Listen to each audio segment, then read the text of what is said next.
forget to subscribe my channel Hang Duk Mana. Sas. Assalamualaikum, selamat datang lagi ke channel Hang Duk Mana. Mari kita dengar respon Iswadi Buni atas isu Sita mendarat ilham biar SPRM siasat orang besar tidak dilindungi Perdana Menteri PMX. Tindakan Suruhanjaya Pencegahan Rasuah Malaysia SPRM menyiasat dan menyita Menara Ilham di ibu negara membuktikan sistem penguasaan negara ini tidak melindungi sesiapa yang terlibat dalam rasuah, kata Perdana Menteri Datuk Seri Anwar Ibrahim. Akhirnya mari kita dengar respon detail daripada Iswadi Buni. Di akhir kita komen macam biasa. Bangunan Daim yang telah disita oleh SPRM. Baik. Sita Menara Ilham biar SPRM siasat orang besar tidak dilindungi. Tindakan SPRM menyiasat dan menyita Menara Ilham di ibu negara membuktikan sistem penguasaan negara ini tidak melindungi sesiapa yang terlibat dalam rasuah, kata Perdana Menteri. Beliau berkata semua pihak hendaklah memahami dan memberi ruang kepada badan penyiasatan itu melaksanakan tugas, termasuk jika siasatan melibatkan individu berpengaruh. Anwar berkata sistem keadilan dan penguatkuasaan khususnya berkaitan integriti mesti menunjukkan contoh dan berani untuk bertindak terhadap perasuah besar.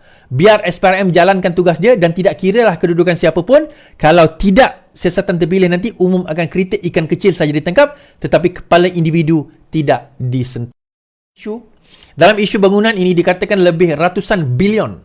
Dia macam ni tuan-tuan, apabila Daim dikatakan cuba untuk memohon diminta untuk declare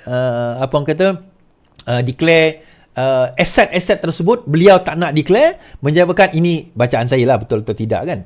Beliau telah menyebabkan SPRM mengambil tindakan menyita bangunan yang ada dan akhirnya ini yang berlaku, bangunan tersebut disita. So kenyataan daripada Daim belum lagi didapati. Saya tak tahulah, buat setakat ini belum didapati dan siasatan masih dijalankan.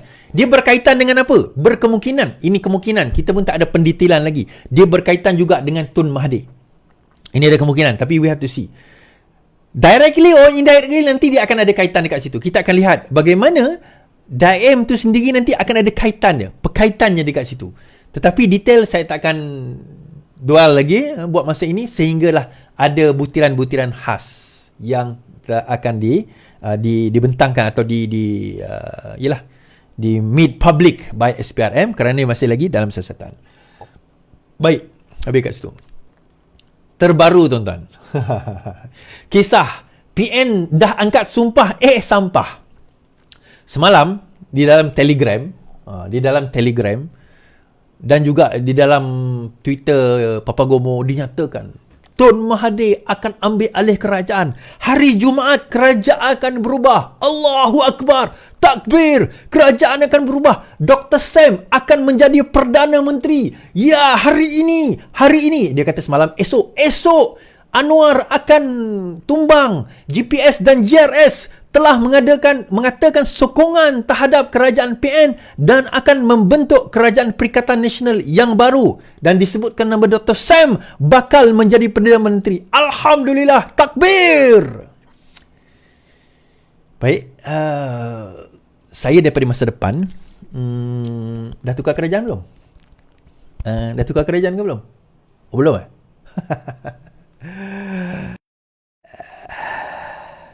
Kesian. Ada yang percaya gorila ni ke? Pukul berapa nak masuk Istana Takeshi? Papagomo kempen negara beriman kena sindir.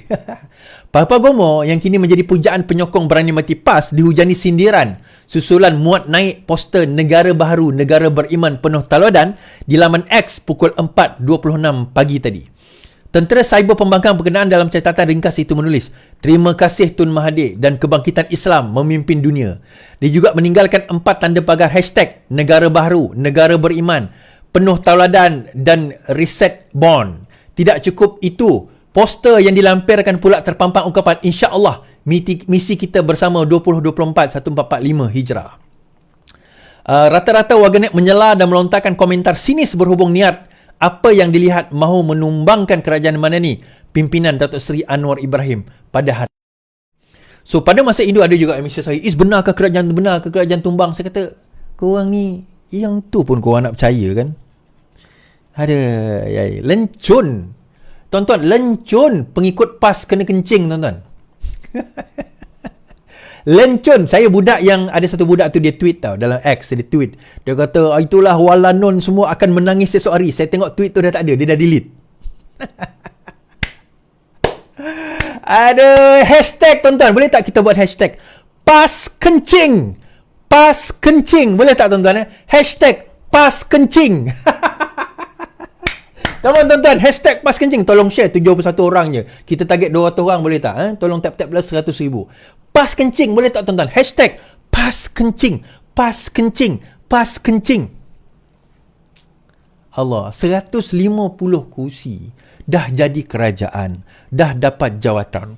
Tiba-tiba ada seorang yang penuh keyakinan daripada bos dia yang kalah hilang deposit kepada orang Perikatan Nasional di Langkawi. Tiba-tiba mengatakan akan tukar kerajaan. Hashtag pas kencing. Kenapa pas is bukan PN? Kita kata pas kencing. Sebab dia nak pas beria-ia nak letak Dr. Sam tu. Dia punya rakyat hari ni tuan-tuan. Dia punya rakyat. Dia punya pengikut. Dia penganut pas. Saya tak panggil pengikut dah. Saya panggil penganut dah.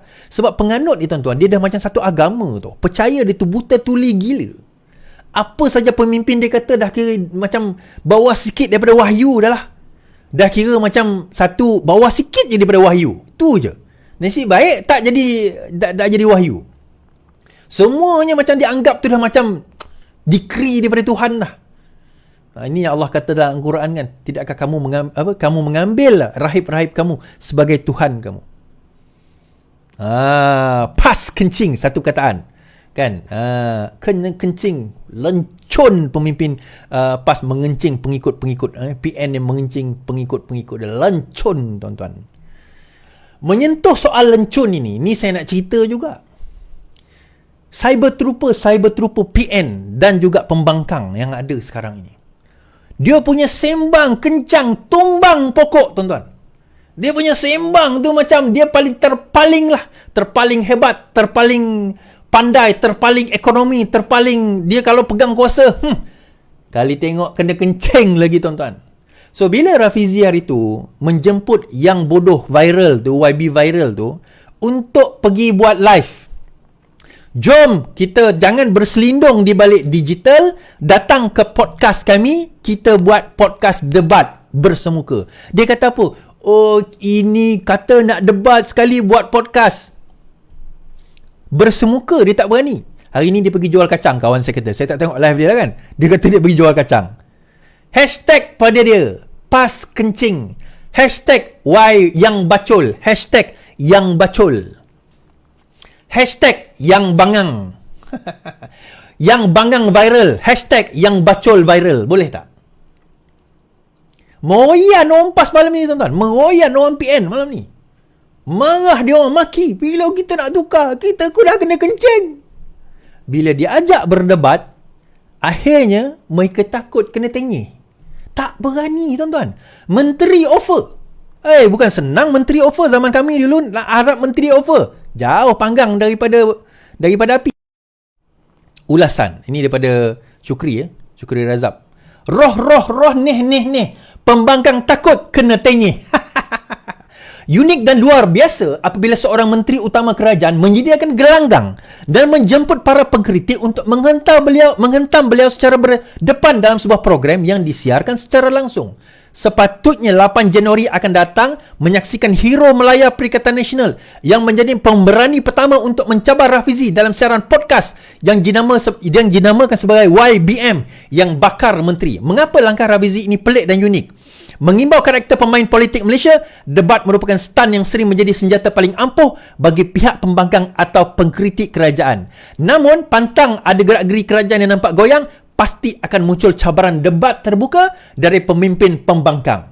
5 jari cukup untuk mengira bilangan pemimpin kabinet kerajaan sebelum ini yang pernah menyebut ajakan debat pembangkang secara terbuka.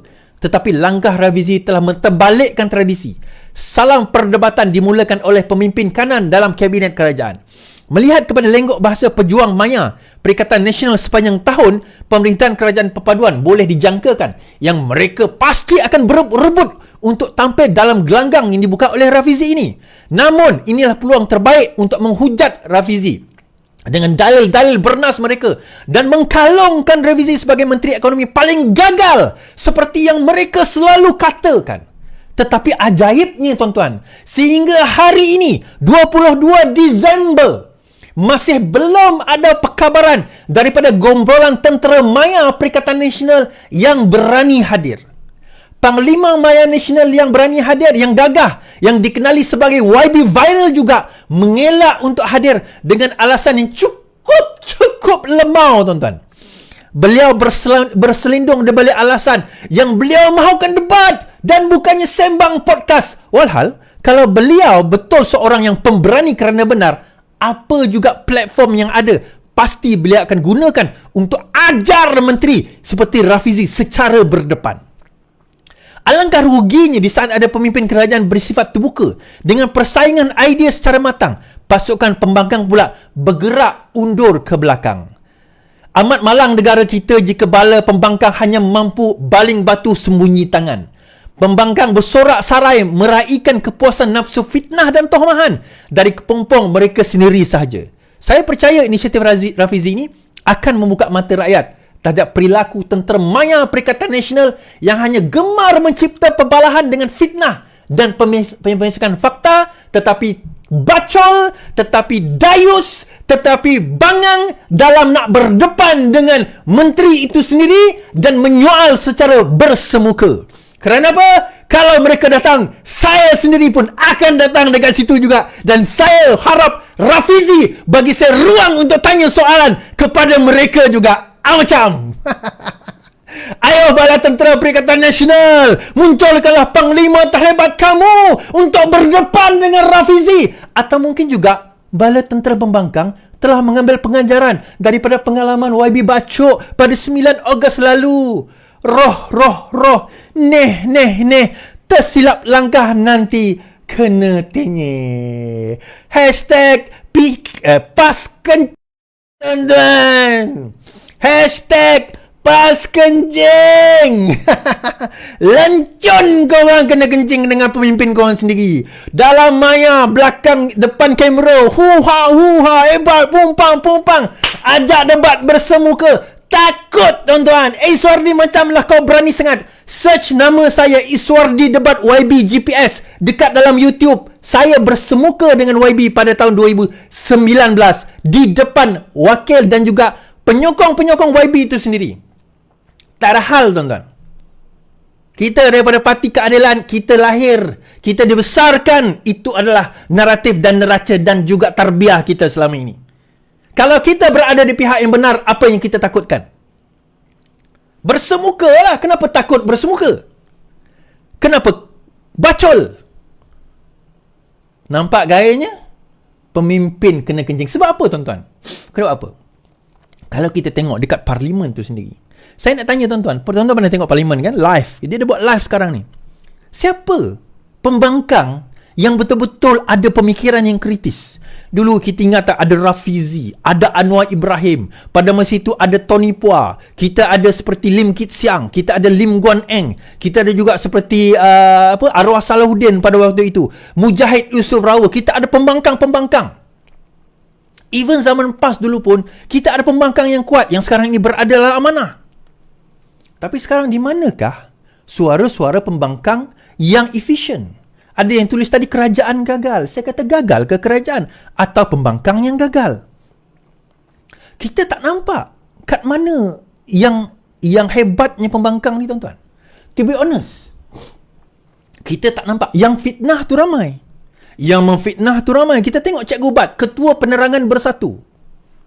Apa dia buat pada Nin Azim semalam? Fitnah. Saya tengok bukanlah tengok dokumen, saya tengok butiran. Saya kata, macam mana dia boleh kata macam ni? Saya baca ada salah seorang yang komen dalam live saya semalam. Dia kata, kita kontraktor. Dia ni kontraktor, dia kata, itu biasa. Kenapa itu biasa kita? Biasanya kita dah sign sebab kita nak lock harga orang kata konsultan. Sebab itu kita sign dengan konsultan. Sebab tak nak nanti kita dah dapat konsultan bagi harga lain. Kenapa? Sebab bila kita lock harga, kita sign agreement, harga itu kita hantar pada tender. Kita tak nak nanti datang pada kita, dia minta benda lain. Itu sebab kenapa kita sign awal. Subject tu kepada apa? Kepada persetujuan atau SST, surat setuju terima. Itu normal. Tetapi Cikgu Ban dia bukan reti semua ni. Dia tak reti. Bukan tak reti, dia fitnah je, itu yang penting. Okey, dan saya baca detail sikit lagi. Beliau berkata semua pihak hendaklah memahami dan memberi ruang kepada badan penyiasatan itu melaksanakan tugas termasuk jika siasatan melibatkan individu berpengaruh, berpangkat atau mempunyai kuasa besar. Anwar berkata sistem keadilan dan penguatkuasaan khususnya yang berkaitan integriti mesti menunjukkan contoh dan berani untuk bertindak terhadap rasuah besar. Biar SPM jalankan tugas dan tidak kiralah kedudukan sesiapa pun. Kalau tidak siasatan terpilih, nanti umum akan kritik ikan kecil ditangkap tapi kepala tak disentuh. Itulah biar SPM siasat dahulu. Kita tengok saja apa drama Menara Ilham ni. Kita mari terus menyokong kerjaan Popo dan PM Ibrahim. Assalamualaikum.